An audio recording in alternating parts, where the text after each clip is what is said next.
The following thoughts on Happy Hour do not represent Cox Media Group or its sponsoring. Anything you hear may and will be used against you. Thank you. Voted as best local podcast in Tampa Bay by the Creative Loafing. You're listening to Happy Hour. You're tuned in to Happy Hour, an hour where Happy rants about something. Sit back and listen in. Happy Hour is on now. Happy Hour is on now.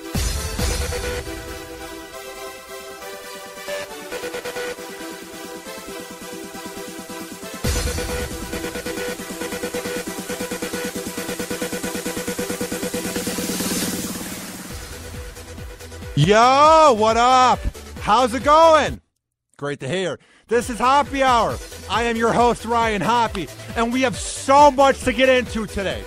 But first of all, shout out to comedian Amanda Jordan, who was voted Best Up-and-Coming Comedian in the Tampa Bay area by the Creative Loafing. And since I'm Best Local Podcast by the Creative Loafing, it was an award-winning podcast. Ugh, shut up, Hoppy. Enough of the bragging. All right, tweet at me, at Ryan Hoppy Radio, and if you have the Hoppy Radio app, which you can get in the Google Play and iPhone shop, it's not hard. It's not rocket science. All you have to do is download the app, and then there you have the chat feature, so you can talk to me live anywhere in the world. If you're a part of the 70 download phenomenon going on in Cleveland, even though it's 16,000, you can listen live there. Or if you're in New Zealand, you can listen live. And also, you can listen anywhere, so spread the word. I have some breaking news I want to get into, but here's how it goes. I'm a huge geek for adult animation. It actually used to drive my dad crazy. I used to love watching Aqua Teen Hunger Force, Moral, Oro, Stroker and Hoop, Ashy McGee, C-Lab, Harvey Birdman, Mission Hill, Oblongs, Family Guy, American Dad, Futurama, Simpsons, PJs, Dilbert Critic, South Park. I can name off any adult cartoon, and I was a geek for it. I'm sort of a savant for adult cartoons and radio and sports, kind of. And there's this new show. I like two of them that are on Netflix. I like BoJack Horseman a lot because it actually has better writing and better characters than any network TV show. Like, BoJack Horseman on Netflix is funnier by a million times than any show that CBS has aired. It's a lot funnier than The Big Bang Theory. And the other one that I like is F is for Family, and it's about Bill Burr's life. And Bill Burr is one of my favorite comedians. I love whenever he was on Opie and Anthony. I kind of grew up on him because he used to be such a frequent guest. I love his podcast, and I love whenever he's on any radio show. And he has that show known as F is for Family, and it's also co-created by Michael Price. And I have some breaking news I want to announce. Oh, yeah!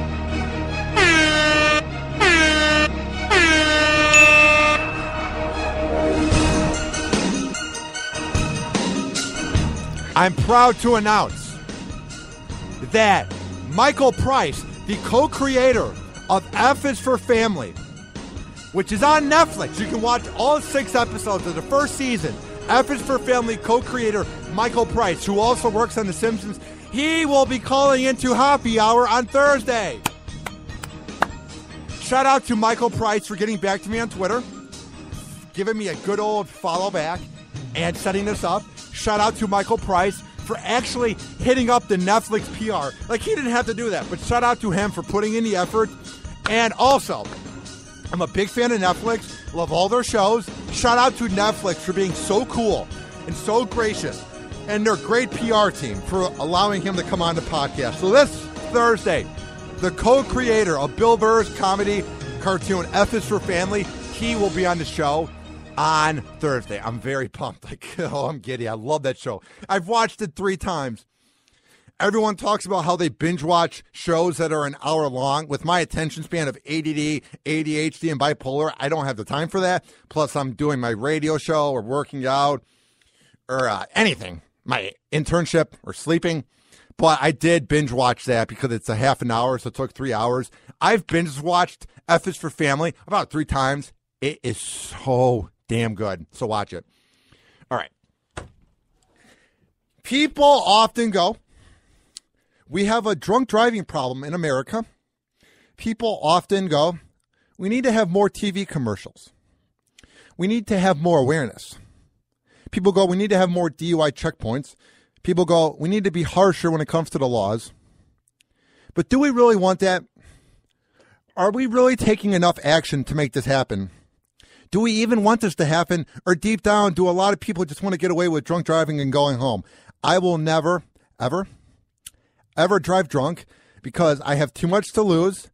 I love my job. I love my life. And I don't feel like putting my life on edge.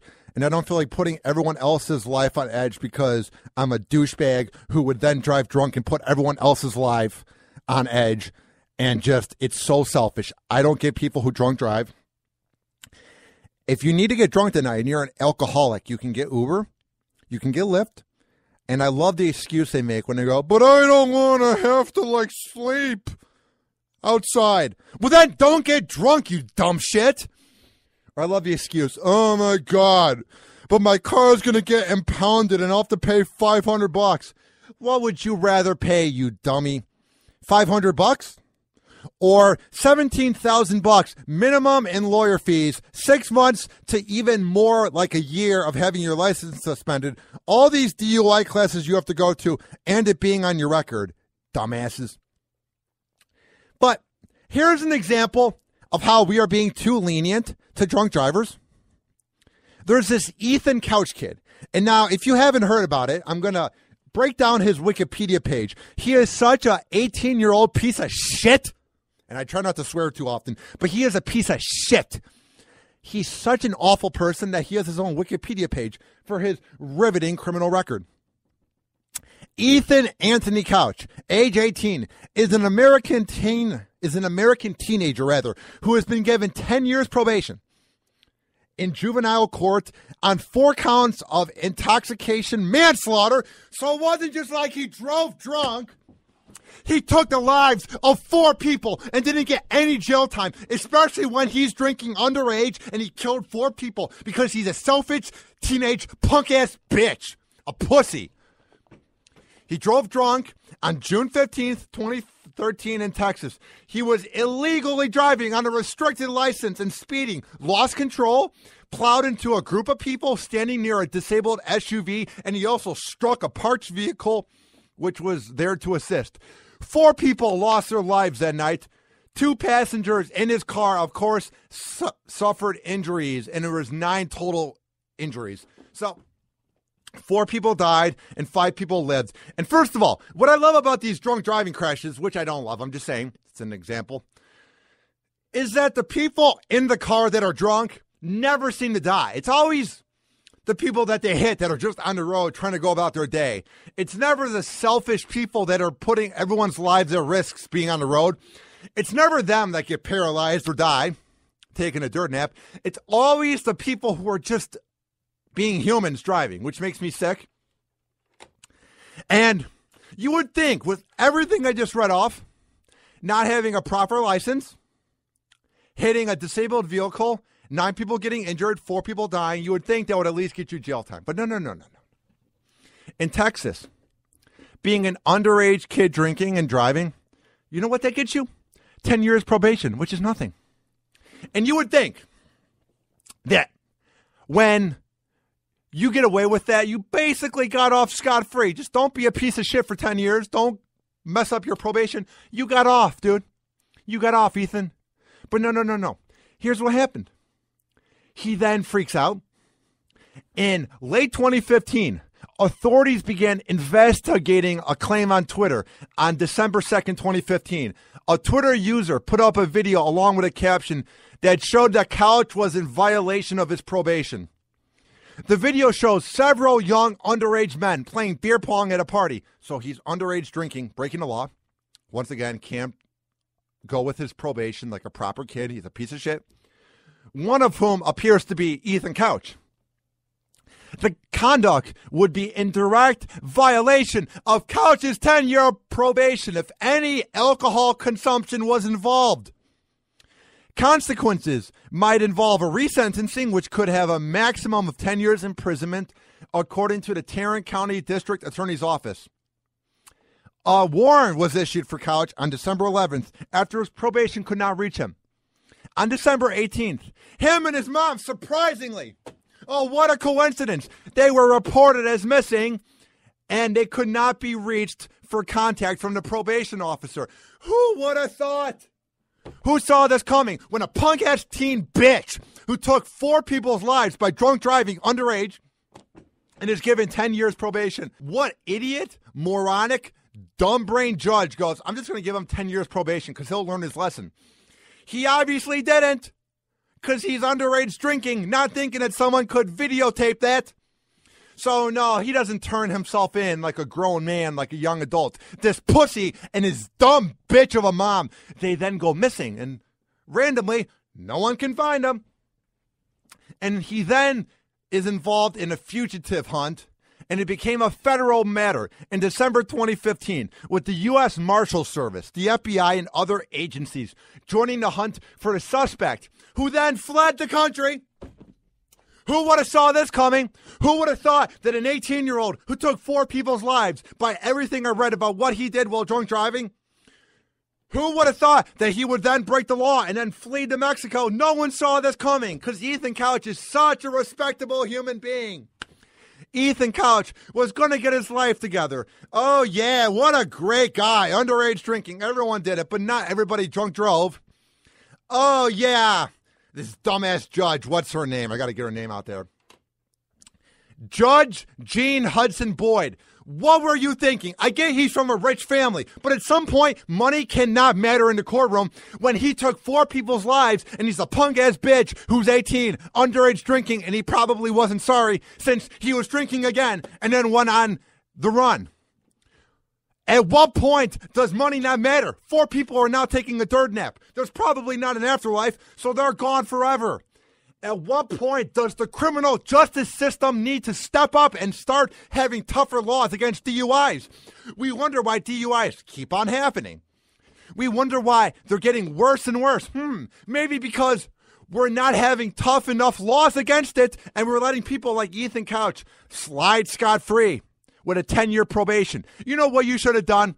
Given him 5 years prison. Anybody who drunk drives and puts people's lives at risk, not every single person should go to jail. But when you're someone like him and 4 people die, I don't care how rich and how privileged and how successful his family is. That should not matter when someone's life ends. Once you're dead, unless there's some heaven thing, you're gone forever. That should not matter. But this scumbag leech of a judge, Jean Hudson Boyd, they didn't care. Whoa, you're from Texas, you dumbass. So here's what happened. They end up getting caught and taken in Puerto Vallarta, Mexico on December 28th, right before the new year. Mexican authorities transferred the pair to immigration officers, and they then were deported to the U.S. I've never heard that before. You're getting deported to the U.S. It's something you never hear. Ethan Couch won a delay in his deportation based on a constitutional appeal in Mexico and was transported to a detention facility in Mexico City. On December 31st, his mom, this dumb bitch, Tanya Couch, was returned aboard a commercial flight to LAX in Los Angeles and was taken in by the LA police on a felony charge of hindering apprehension of a felon. She was then held on a $1 million bail, which is good. Because when you have that much money, you then have to pay 10%, so that's $100,000. It's a lot of money. But no, we don't seem to learn our lesson.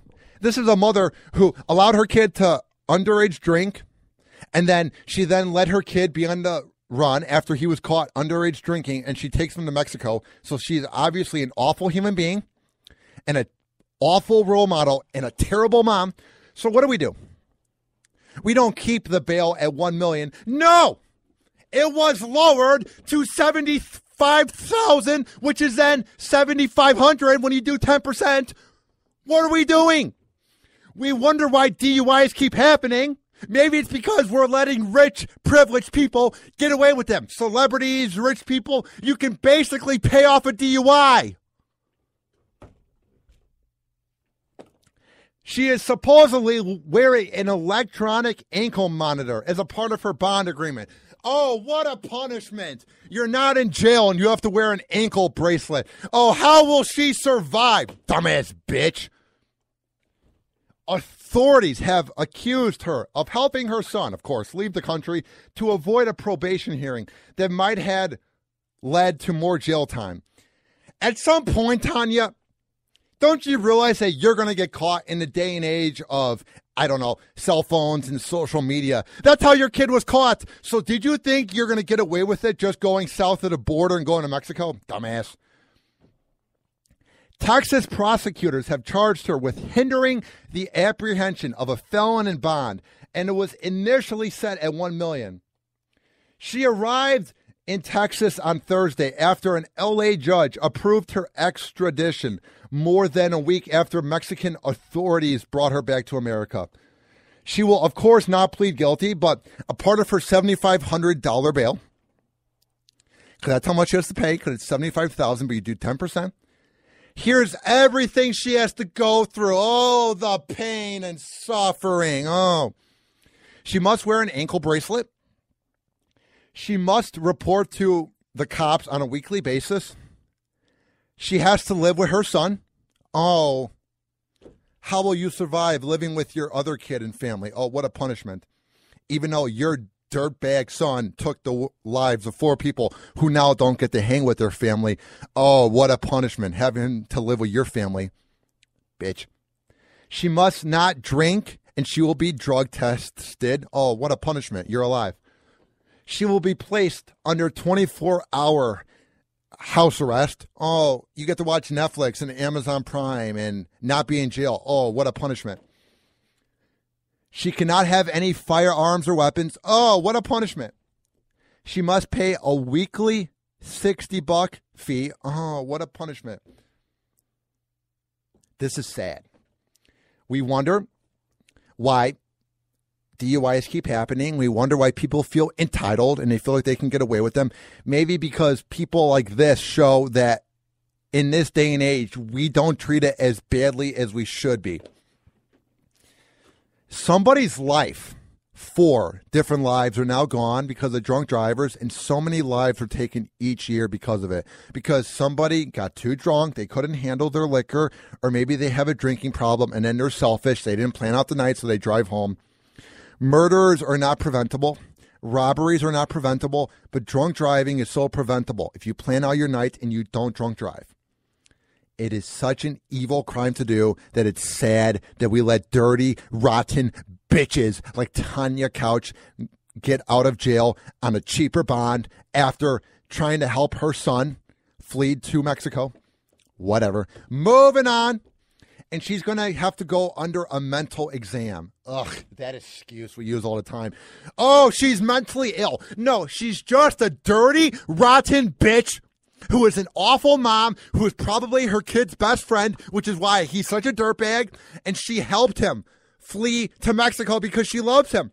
There's nothing mentally wrong with her, so why are we wasting the time with a mental exam while she's out on a cheaper bond? There's nothing wrong with her. She's just evil. She's just a bad person.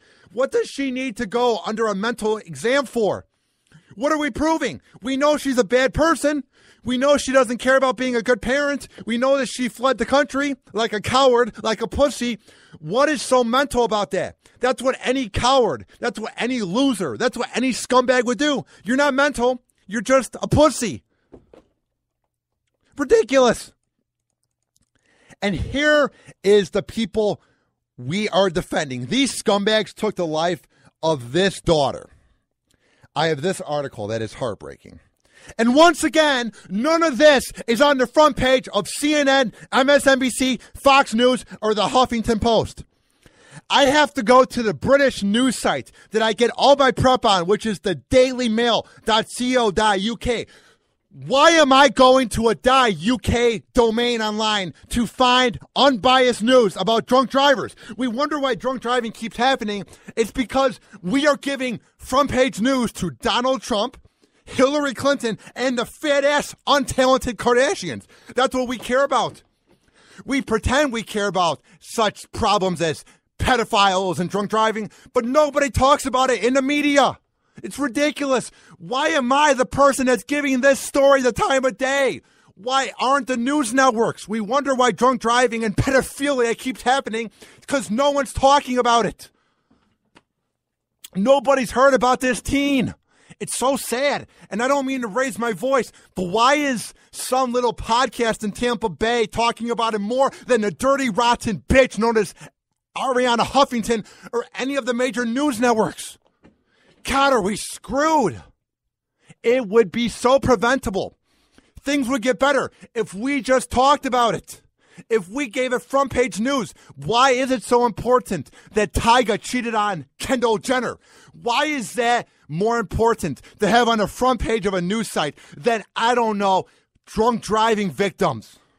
God damn it. Think about it. And I know articles like this don't get as much clicks as, let's say, the clickbait of, this is a lesbian that just touched the penis, like they had on the Huffington Post. I get it. It's not as good of a subject. But at what point does clickbait and easy articles matter when we could be helping out DUIs? At what point does a dirty, rotten quarterback known as Johnny Manziel matter when people's lives are leaving? We are so celebrity obsessed, we are so into sports that we forget that someday we will die and people are dying too young and too soon because of drunk drivers, which is so selfish.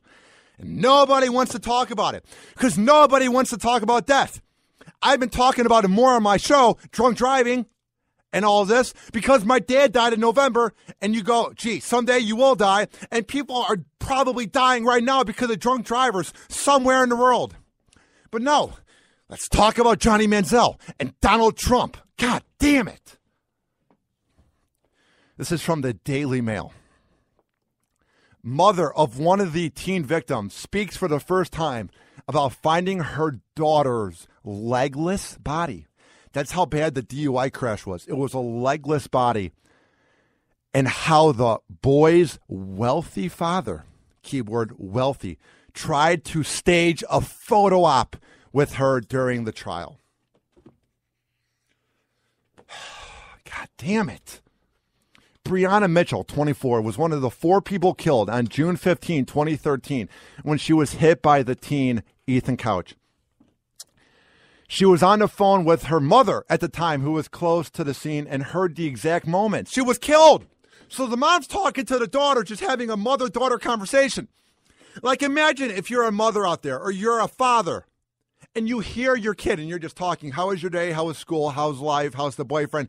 And then you hear the moment she takes a dirt nap. She leaves this earth.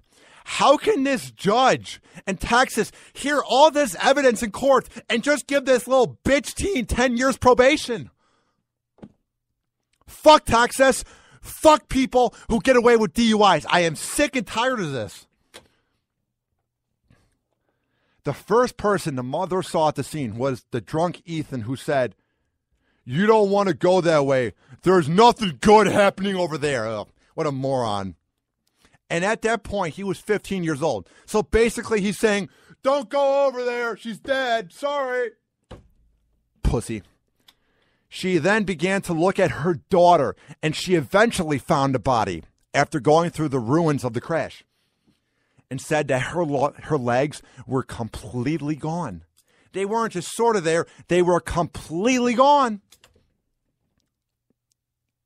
During the trial, Ethan's father then approached both Marla and her mother, asking for forgiveness. He's not sorry. If he was sorry about this, he wouldn't have put in so much effort to get his dirty, rotten bitch wife out on bail. If he felt so sorry, he would say, sorry, rot in jail, you bitch. But he doesn't feel sorry. That's just what he was forced to do in the courtroom. This is such an awful family. Why are we not talking about this? They could be the example of not drunk driving. People are now dead. I know we don't like to think about someday that our body's going to be in the ground, but people's bodies are in the ground because of this teen. Whatever. He also tried to get a photo with her, trying to hug her. This is from Chris Spargo from the Daily Mail. The mother of one of the Affluenza teen, Ethan Couch's victims is speaking out for the first time about the horror of finding her dead daughter's body and the shocking, creepy behavior of the father during the trial. Marla Mitchell lost her daughter, Brianna, 3 years ago on June 15, 2013, after her front tire completely blew out and her car crashed on the way home from her job. It was not the crash that killed the 24-year-old, though. So it wasn't like she just died immediately and then it just goes black. There was a few more minutes where she was by the road waiting for help, and Couch slammed into her and a group of people who had come to her aid. Her mother was on the phone with her when she was hit, and she arrived at the crash site, but then found her daughter. Marla, the mother, has now broken her silence in an interview with the Daily Mail, saying not just the horror and heartbreak of finding her daughter, but also the pure disgust with this pussy family. I added that last part in. She said she first met Ethan's father, Fred, when she went to court, and he ran up to her mother saying, "I just want you to know that I believe in God and I'm begging for your forgiveness." That dead air was for a reason. Do you think they want to hear that? That your rotten son, that your sperm took someone's life, and that you're asking God for forgiveness? God's probably not real. That is the most cliche, planned out line. How about when someone's life is taken away, you don't say shit to them, dummy? He went to shake her hand, but she backed away, and he told her at one point, "Well, we're going to do everything to make sure this is fixed." Okay, Ethan Couch's father, I know how you can fix this. Get a time machine. Don't knock up your wife, and make sure that this kid gets aborted so nothing gets added to the world. Or get a time machine and go back to June 13th, 2013, and don't let your kid drive drunk home, because there is no fixing this when this person's dead forever. So shut your mouth, you disrespectful bitch, when you said this 3 years ago at the jail. He then tried to give her a hug. What does she want from you? Your sperm took the life of her daughter who was just driving home from work. Whatever. Man, is this family fucked up. And I never say the F word on here. I try not to swear, but this family is evil, scummy, and fucked up. On the way back from the courtroom, she said something was odd. I turned and looked back at him before I walked back in, and I see 3 cameras pointing at us. She said it was totally staged. Marla struggles 3 years later with her daughter's death, especially since she was in the car when she heard it. The first person she encountered was the drunken, slurring Ethan, who said, "There's nothing good going on over there. Don't go over there, sorry." She had no idea who the fuck he was at the point. I added that part in. I had to second guess. If I had been there earlier, if I had seen it or heard it, maybe I could have saved her. Which has got to be the most heartbreaking thing, where you're just saying, I could have done something. I could have done something. How does the jury and how does the judge in Texas hear all of this and not give this kid some jail time? How do you give him probation? I don't care that the father is wealthy and that this is a to-do good family. I don't care. Someone's dead. These family members and friends will have to live with this forever. Whatever. God, we don't really care. It's sad. When things like this happen, we need to punish each and every one of them. Money should not matter. Because what's sad is, if this kid was some broke, homeless kid, he'd be in jail. But when he's rich, whatever. Happy Hour. Happy Hour.